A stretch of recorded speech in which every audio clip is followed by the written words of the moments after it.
What happens when the nation's top law enforcement officer is asked point blank about pardons for those who tried to tear down the Capitol and refuses to give a straight answer? That was the moment that left a congressional hearing buzzing, because it wasn't just about legal theory or paperwork.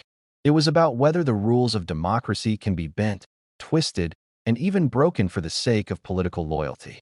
Within seconds, the room shifted. Congressman Joe Morell pressed for clarity, and Attorney General Pam Bondi reached for every excuse in the book. And that tension, that dodge, and that uncomfortable silence that followed tells us more about the state of our democracy than any press release ever could. The exchange began with numbers that should stop anyone cold.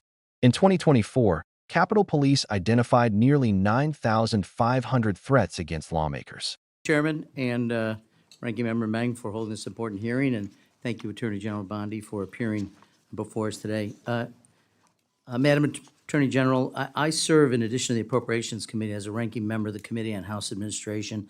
I sent you a letter last week along with my Republican counterpart, Chairman Brian Stile, requesting an increase in federal prosecutory resources to address threats against members of Congress, particularly in light of what happened last week in Minnesota, that tragedy. In 2024, the U.S. Capitol Police identified and received nearly 9,500 concerning statements or threats against members. Federal prosecutors have only secured 8 convictions so far, and the heightened threat environment demands an all-hands-on-deck approach. Will you commit to assigning an assistant U.S. attorney or a special assistant U.S. attorney in each of the 94 federal districts to, at least on a part-time basis, investigate and prosecute threats against members of Congress? So thank you for bringing that up, and I take that very seriously. Not only what happened in Minnesota was horrible. I've spoken to Keith Ellison. I've spoken to Amy Klobuchar about that. It's horrible. We are involved in that. The FBI was involved. Our U.S. attorneys are involved. Many of these are district to district. So the way we're doing that is, I will tell you, my National Security Division is involved in all of those and assisting in those. We meet every single morning and we discuss that. But many of those, Minnesota, will be handled in the state in which it happened. Another one is So, may Governor, I'm sorry if I can keep going. I'm sorry. I don't mean Quickly, to. though. I filibuster.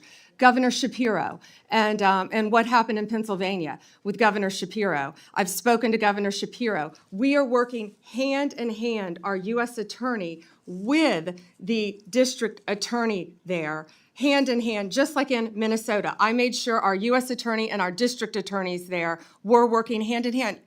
Political party doesn't matter when something like this happens. And I also want to make sure all members of Congress are safe as well.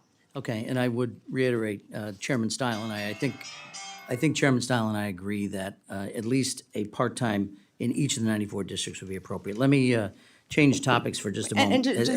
I'm really quick on that. Yes, we're doing that through our National Security Division, so I think that's already in the works, and I would be glad to meet with you in a secure facility to talk about that. Very good, thank you.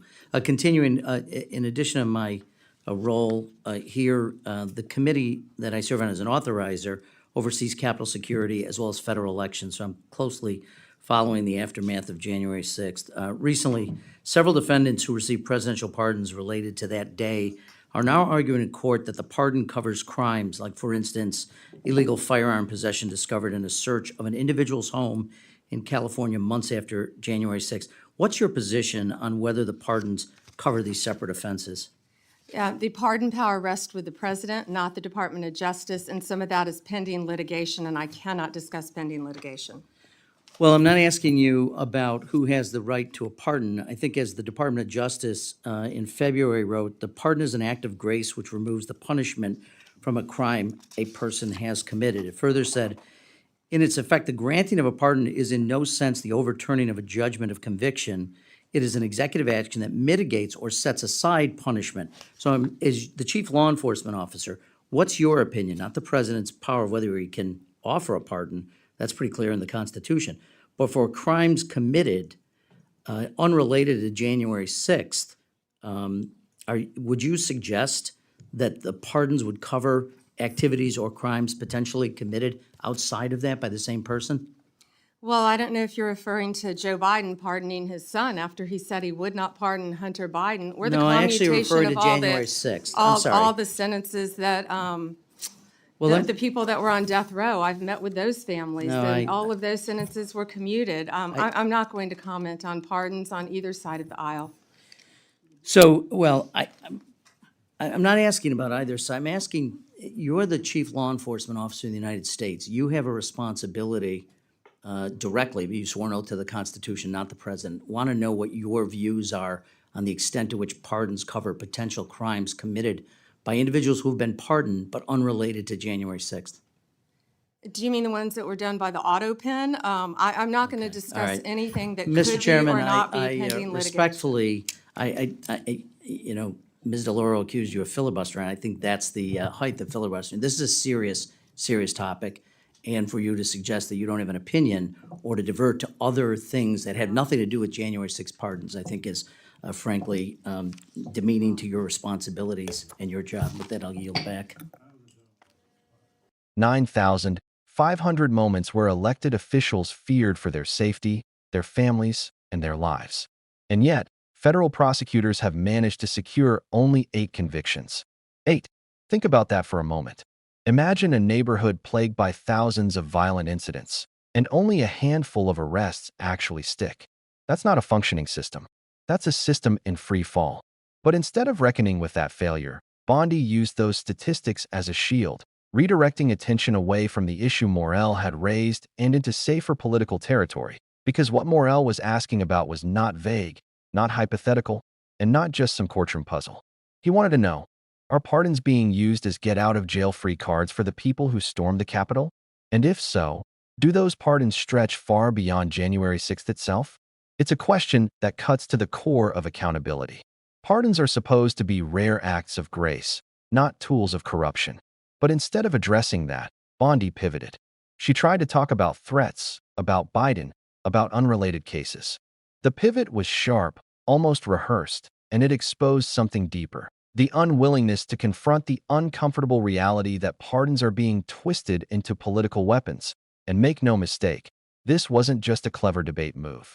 This was a deliberate attempt to shift the spotlight from one of the most dangerous precedents in American political life, rewarding those who engaged in political violence. Morell called her on it. He didn't let it slide. Because the issue isn't Biden. The issue isn't unrelated prosecutions. The issue is that allies of a movement that tried to overturn an election are being shielded from consequences, and the very system designed to enforce the law is being bent to accommodate them. This is where the conversation turned explosive. Morell asked whether pardons could cover crimes committed after January 6th, like illegal firearm possession months later. Think about the stakes here. If a pardon for storming the Capitol can also cover a gun charge unrelated to that day, then what's the limit? The pardon becomes not an end to a punishment, but a lifetime license to break the law. And Bondi wouldn't answer. She hid behind the phrase, pending litigation, even though the question was about principle, not about an active case. That silence spoke volumes. But the truth is, the threat doesn't just come from legal loopholes.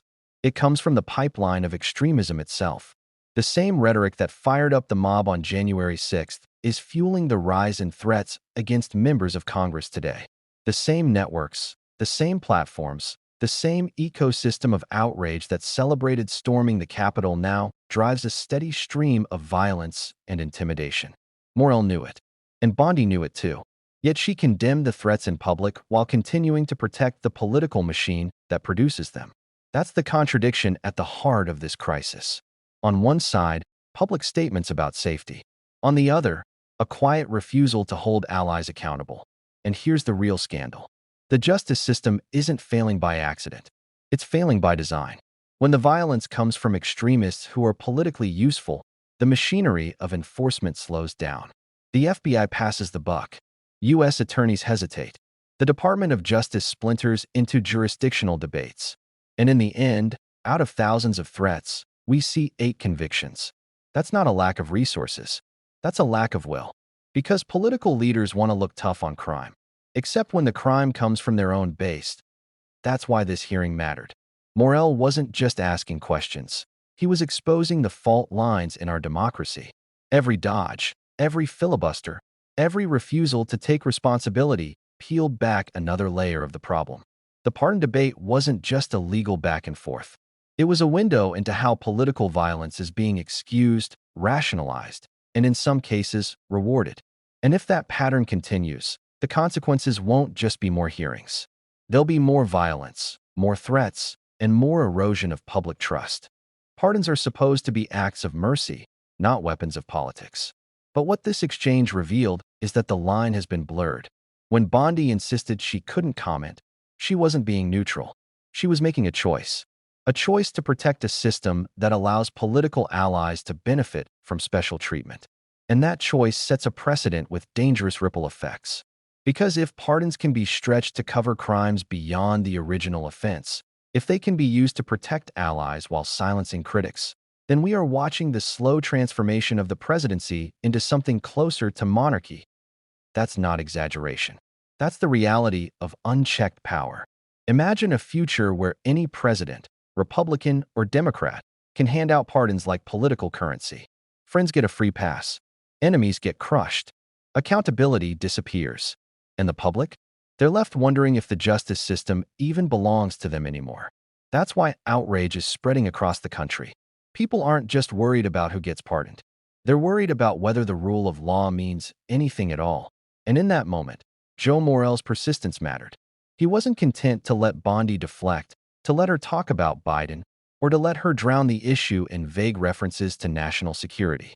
He forced her to confront the uncomfortable truth, even if she refused to answer. He made clear that this isn't just about January 6th. It's about the future of how power is used and abused in America. And it's about whether leaders will stand up to political violence or enable it.so. Let's call this for what it is. Nearly 9,500 threats, 8 convictions, and an attorney general unwilling to give a straight answer on the abuse of pardons. That's not just a legal problem. That's a national crisis. Because at its core, this isn't about left versus right. It's about democracy versus mob rule. It's about whether the highest office in the land can be used to shield allies and silence critics. And it's about whether the justice system is strong enough to stand up to political pressure. Joe Morell exposed that tension. And now, the question is what happens next. Do we accept a future where pardons are political favors, where threats are ignored, and where accountability vanishes? Or do we demand something better? That choice isn't just in the hands of lawmakers. It's in the hands of every person watching, reading, and deciding whether to accept the slow erosion of democracy or to fight back against it.so. What do you think? Are we watching justice unfold or the slow collapse of accountability? Let us know your thoughts in the comments below. And if you found this breakdown eye-opening, make sure to hit that subscribe button, drop a like, and share this video with someone who needs to hear the truth. Because the next story we're covering is even more controversial, and you won't want to miss it.